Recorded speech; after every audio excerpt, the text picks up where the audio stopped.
Rockhounds, welcome back to Rocks for Brains.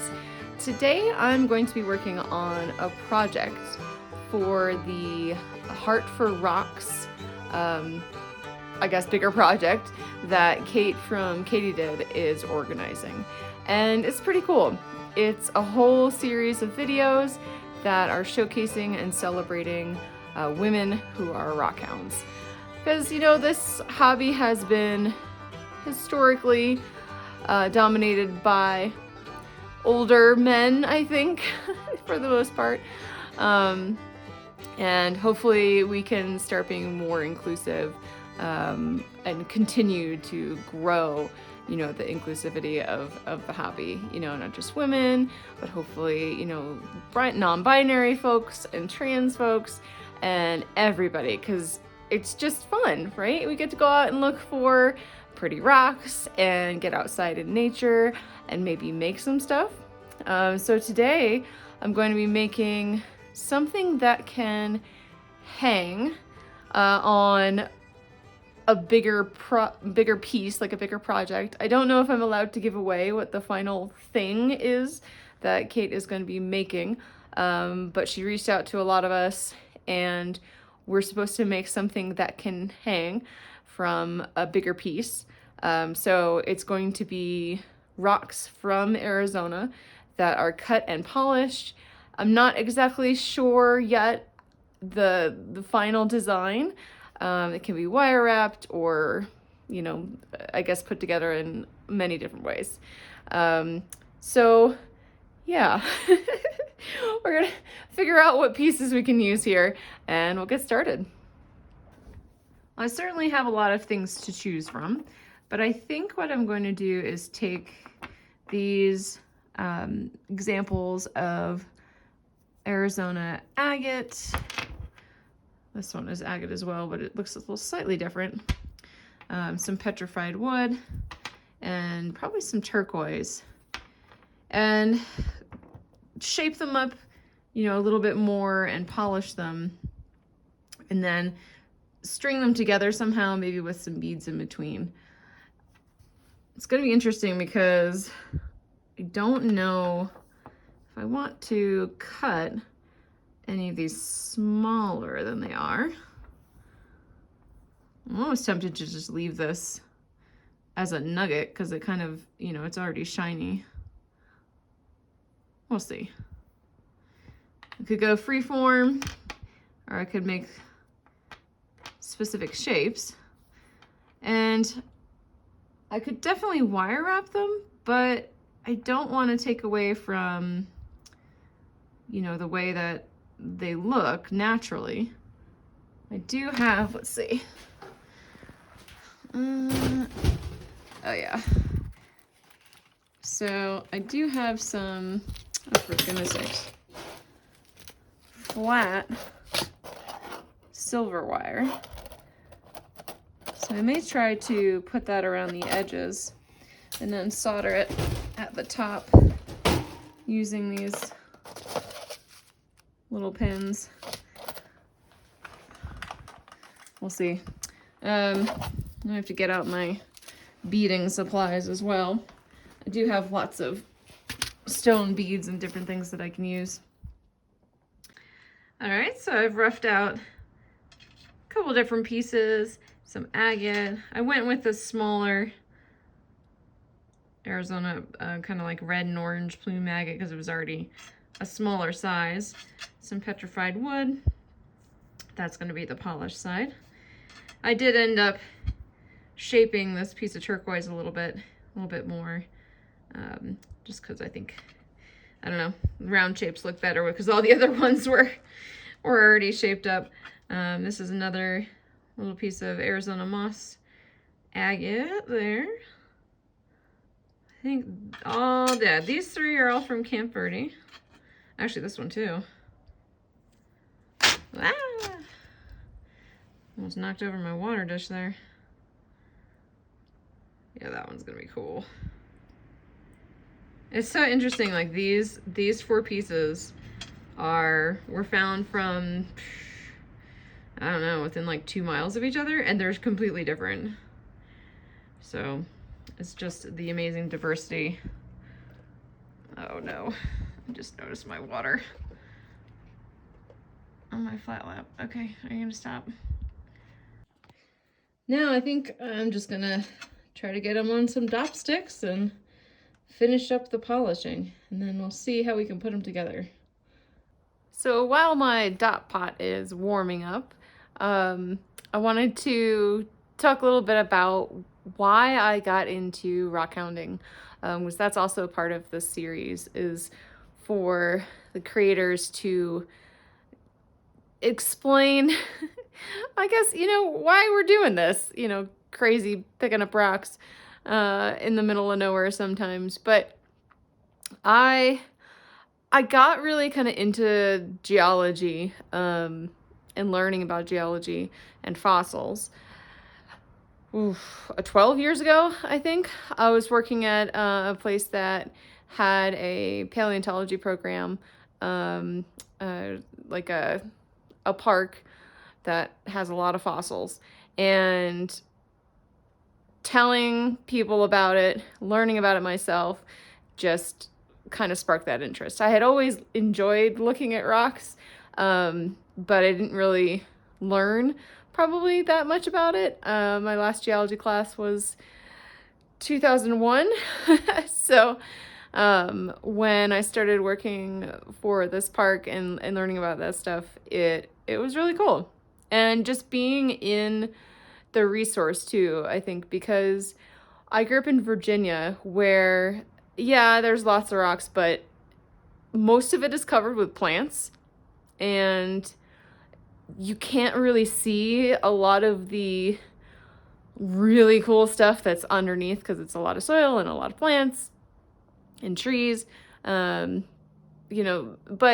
being in Arizona, it's very different because, yes, there's of course lots of plants, but the geology is more exposed and it's very in your face, which is really cool. And you can go to places where, you're right up close to the layers of these sedimentary rocks or these giant volcanoes, these cinder hills, and you can just immerse yourself in these places. And so when I moved here, it was a really good excuse for me to go outside. And, I like to go hiking, but, this gave it a purpose. And also because I like to learn things and learn how to do things and create. I'm kind of an artsy person. It gave me an excuse to do a lot of that as well. And I think people can find their kind of niche in the rockhounding community. Sure, there's lapidary, there's looking for fossils, there's looking for specific kinds of rocks, going hiking, things like that. But there's just a wide variety of, I guess, genre of, or I guess, I don't know what the right word would be, categories of things that you can do when you're rockhounding, that it really can appeal to a lot of different people, and a lot of different interests. So yeah, I hope that these videos can reach a pretty broad audience and show people that they can do this too. You just go look for things that you enjoy. It doesn't have to be a specific kind of rock. It doesn't have to be something that's necessarily valuable. If you like it, that's what matters.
I've cut the glass into kind of an interesting roundish shape.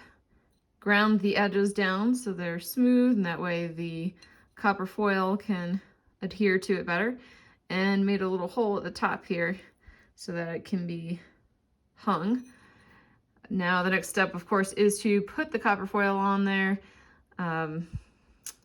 Probably not solder yet, but I've got to try to figure out where I want to put the stones, in what order here, and probably try to get the silver borders around them somehow. I'm gonna have to probably cut this. Let's see, I have scissors that will cut metal, so I may have to cut this kind of lengthwise in half for the smaller stones. See how it goes.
Soldering of the silver wire didn't work as well as I thought it was going to.